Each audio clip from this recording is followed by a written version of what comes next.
إن الحمد لله نحمده ونستعينه ونستغفره ونعوذ بالله من شرور أنفسنا ومن سيئات أعمالنا من يهده الله فلا مضل له ومن يضلله فلا هادي له وأشهد أن لا إله إلا الله وحده لا شريك له وأشهد أن محمدا عبده ورسوله أما بعد فإن خير الحديث كتاب الله وخير الهدي هدي محمد صلى الله عليه وسلم وشر الأمور محدثاتها وكل محدثة بدعة وكل بدعة ضلالة وكل ضلالة في النار. أعوذ بالله السميع العليم من الشيطان الرجيم من همزه ونفخه ونفثه. بسم الله الرحمن الرحيم. رب اشرح لي صدري ويسر لي أمري واحلل عقدة من لساني يفقهوا قولي. بسم الله الرحمن الرحيم. ان الله وملائكته يصلون على النبي يا ايها الذين امنوا صلوا عليه وسلموا تسليما. اللهم صل على محمد وعلى ال محمد كما صليت على ابراهيم وعلى ال ابراهيم انك حميد مجيد. اللهم بارك على محمد وعلى ال محمد كما باركت على ابراهيم وعلى ال ابراهيم انك حميد مجيد. الحمدللہ آج 12 اور 13 ربیع الثانی 1434 ہجری کی درمیانی رات 23 فروری 2013 اور ہفتے کا دن ہے. ربیع الاول 1434 ہجری کے کانٹیکسٹ میں آج ہماری یہ چوتھی نشست ہے مسلسل. پچھلے ہفتے ہم نے تقریباً 112 منٹ گفتگو کی تھی اس کریٹیکل ٹاپک پر جو ہماری ویب سائٹ اہل سنت پاک .com پر مسئلہ نمبر 71A کے نام سے اپلوڈ ہو چکا ہے ہمارے یوٹیوب کے چینل 720085 کے تھرو، اور اس کا عنوان تھا فرقوں کے بزرگوں کی اندھا دھند پیروی کا انجام اور اس کا علاج. اور اس لیکچر میں نے علماء کرائم یعنی مجرم علماء اور بزرگان بے دین ان کا اور علماء کرام اور بزرگان دین کا فرق بتایا تھا. آج کا یہ ایکسکلوسیو لیکچر اسی گفتگو کی ہی کنٹینیوشن ہے اور اس کا دوسرا حصہ ہم کور کریں گے، اور پھر ہماری یہ گفتگو اہل سنت پاک .com پر مسئلہ نمبر 71B کے نام سے اپلوڈ ہو جائے گی، اور اس کا عنوان ہوگا انڈیا اور پاکستان کے چند مشہور علماء اور بزرگوں کی 19 گستاخانہ عبارات کا تحقیقی جائزہ. انڈیا اور پاکستان کے چند مشہور علماء اور بزرگوں کی 19 گستاخانہ عبارات کا تحقیقی جائزہ. انڈیا اور پاکستان کے چند مشہور علماء اور بزرگوں کی 19 گستاخانہ عبارات کا تحقیقی جائزہ. اور یہ 19 کا فگر سورۃ المدثر کی آیت نمبر 30 کہ اللہ تبارک و تعالی نے فرمایا بسم اللہ الرحمن الرحیم علیہا 19 یعنی دوزخ پر 19 فرشتے ہیں. اور ظاہر ہے کہ جو کوئی اللہ اور اس کے رسول صلی اللہ علیہ وسلم کا گستاخ ہوگا اس میں مسلمانوں میں کوئی دوسری رائے ہی نہیں کہ اس کا ٹھکانہ دوزخ ہونے والا ہے، وَلِعَاذُ بِاللَّهِ تعالی اگر وہ بغیر توبہ کے مر گیا. سورۃ الاحزاب کی آیت نمبر 57 میں اللہ تبارک و تعالی نے اسی کانٹیکسٹ میں ارشاد فرمایا بسم اللہ الرحمن الرحیم ان الذين يؤذون الله ورسوله لعنهم الله في الدنيا والآخرة. بے شک جو لوگ اللہ اور اس کے رسول صلی اللہ علیہ وسلم کو اذیت دیتے ہیں، تکلیف دیتے ہیں، ان پر اللہ کی لعنت ہے دنیا کی زندگی میں بھی اور آخرت کی زندگی میں بھی. وَأَعَدَّ لَهُمْ عَذَابًا مُهِينًا، اور ایسے لوگوں کے لیے اللہ تعالیٰ نے ذلیل و خوار کر دینے والا عذاب تیار کر رکھا ہے. وَلِعَاذُ بِاللَّهِ تَعَالَى. ان دونوں لیکچرز کے عزائم کیا تھے، ان سے کیا فوائد حاصل ہوں گے، کیا نتائج حاصل ہوں گے، اس پر آلریڈی میں نے پچھلے ہفتے گفتگو کی تھی. آج ان باتوں کو دوبارہ ریپیٹ کرنے کی ضرورت نہیں، لیکن آج کے لیکچر کا پچھلے لیکچر سے ربط بنانے کے لیے کچھ مزید امپورٹنٹ تمہیدی گفتگو میں کروں گا، اور اس گفتگو میں کچھ تلخ باتیں بھی سامنے آئیں گی. اگر کسی کے دل میں کوئی اس حوالے سے کیوری اٹھے تو لیکچر کے اینڈ پر مجھ سے سوال کر سکتا ہے. لیکچر کے دوران جو ہے وہ آدھی گفتگو سن کر اٹھ جانا یہ مسلمان کا شیوا نہیں. ہاں کسی کو ذاتی عذر لاحق ہو وہ الگ بات. بھائیو ہمارے سب کانٹیننٹ میں یعنی انڈیا، پاکستان اور بنگلہ دیش، ان تین ملکوں کا کلچر ایسا ہے کہ یہاں جس کو بھی کتاب و سنت کی بات بتائی جاتی ہے تو وہ بجائے کتاب و سنت کی پیروی کرنے کے فوراً ان باتوں کو اپنے مکتبہ فکر اور اپنے بزرگوں کی کتابوں کے ساتھ کمپیئر کرنا شروع کر دیتا ہے کہ اگر میں نے یہ قرآن کی آیت یا حدیث مان لی تو پھر میرے مکتبہ فکر کے اتنے بڑے بڑے بزرگ وہ جو کچھ کہہ گئے ان کا کیا بنے گا. حالانکہ ہونا چاہیے کہ وہ بزرگ اپنی قبروں میں پہنچ چکے، اللہ کے پاس جا چکے، ان کے ساتھ جو معاملہ ہونا ہے وہ اللہ کے سپرد. ہم کسی کے پیچھے اپنی آخرت کیوں برباد کریں؟ تو بھائیو فرقہ واریت کی یہ سب سے بڑی لعنت ہے کہ ہم کتاب و سنت کی بات کو اپنے بزرگوں کی باتوں پر پیش کرتے ہیں، حالانکہ اس کے الٹ ہونا چاہیے کہ ہمیں بزرگوں کی باتوں کو اپنے علماء کی باتوں کو کتاب و سنت پر پیش کرنا چاہیے. اب ظاہر ہے کہ یہ بہت بڑی بیماری ہے اور اس کا علاج بھی بہت ضروری ہے. ایک تو خوارج کا ایٹیچیوڈ ہے کہ ہم مسلمانوں کی کچھ غلطیاں دیکھ کر ان پر کفر اور شرک کے اور گستاخ رسول کے فتوے لگائیں، اور دوسرا جو صحابہ کرام علیہم رضوان کا منہج ہے، جو اہل سنت کی فکر ہے، وہ یہ ہے کہ کسی کی غلطی اس پر پوائنٹ آؤٹ کی جائے، اس کے بعد اس کا معاملہ اللہ کے سپرد کر دیا جائے. اب ان لوگوں کی بیماری کا کیا علاج ہے جو کہ کتاب و سنت کی بات سننے کے لیے تیار ہی نہیں؟ اگر بات سنتے ہیں تو بزرگوں کی کتابوں پر پیش کرتے ہیں. تو اب ان کو کتاب و سنت سے دعوت دینا دراصل خود کتاب و سنت پر ظلم ڈھانا ہے، کیونکہ یہ تو مانتا ہی کوئی نہیں اس کو، اور اگر مانیں گے بھی تو اپنے بزرگوں پر پیش کریں گے.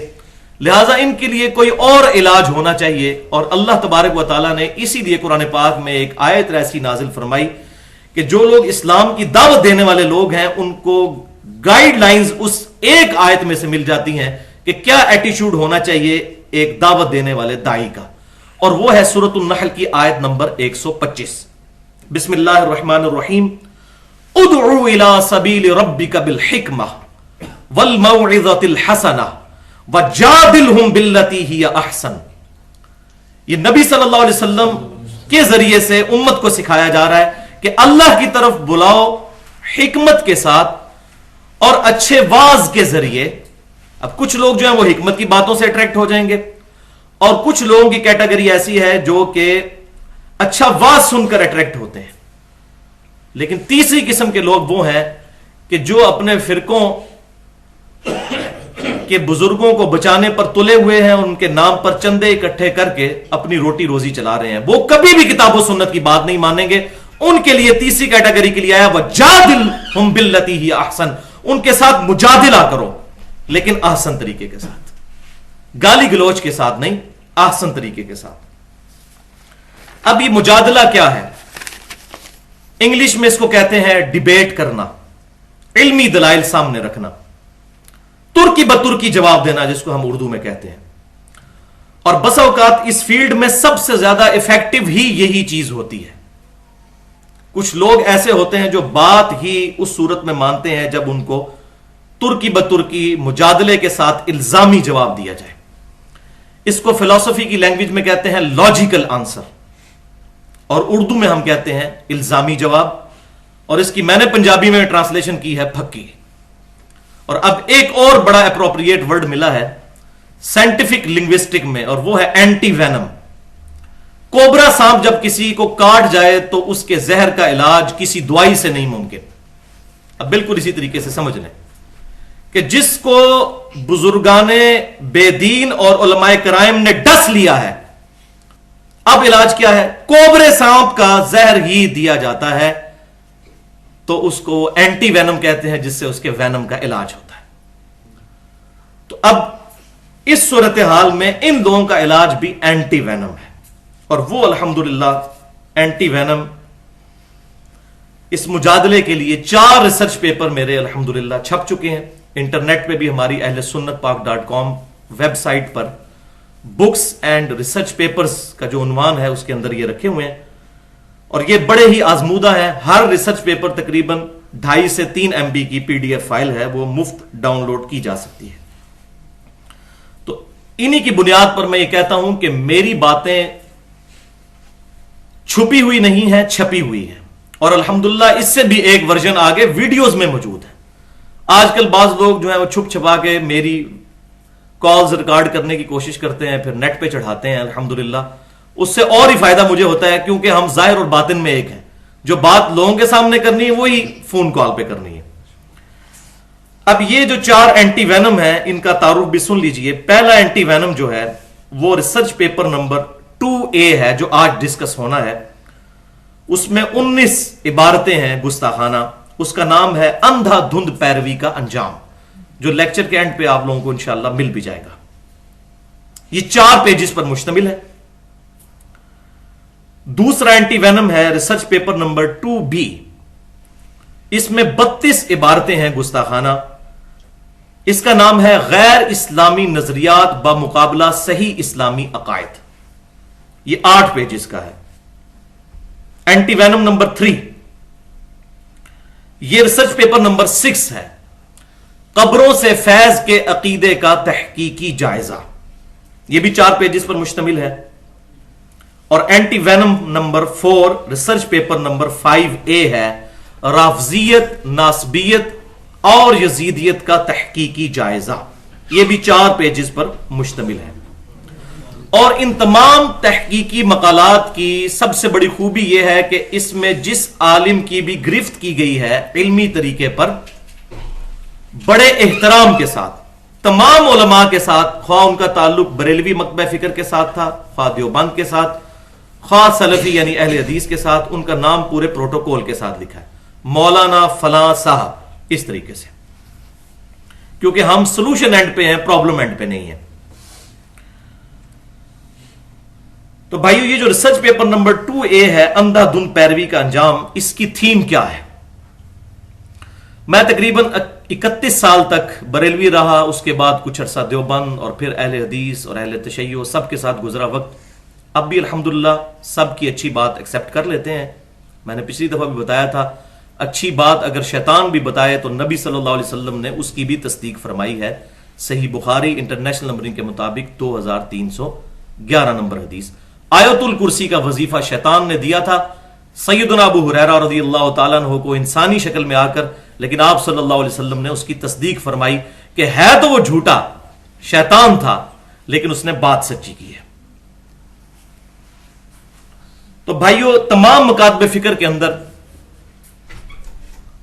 کسی نہ کسی درجے میں حق سے عناد پایا جاتا ہے, لیکن حق سے عناد جو سب سے کم میں نے دیکھا ہے وہ اہل حدیث مکتبہ فکر سلفیوں کے اندر.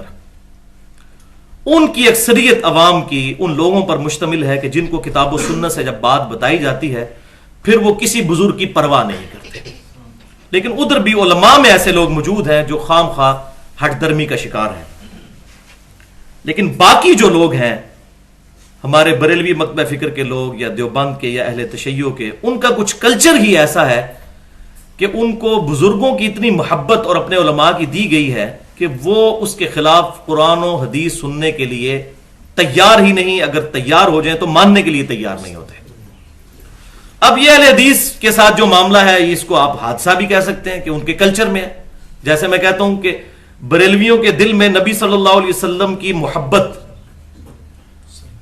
کوٹ کوٹ کر بھری ہونا یہ ایک حادثہ ہے کہ ان کے کلچر میں اسی کے اوپر زور دی جاتی ہے, اور توحید آپ کو وہاں بس آٹے میں نمک کے برابر نظر آتی ہے.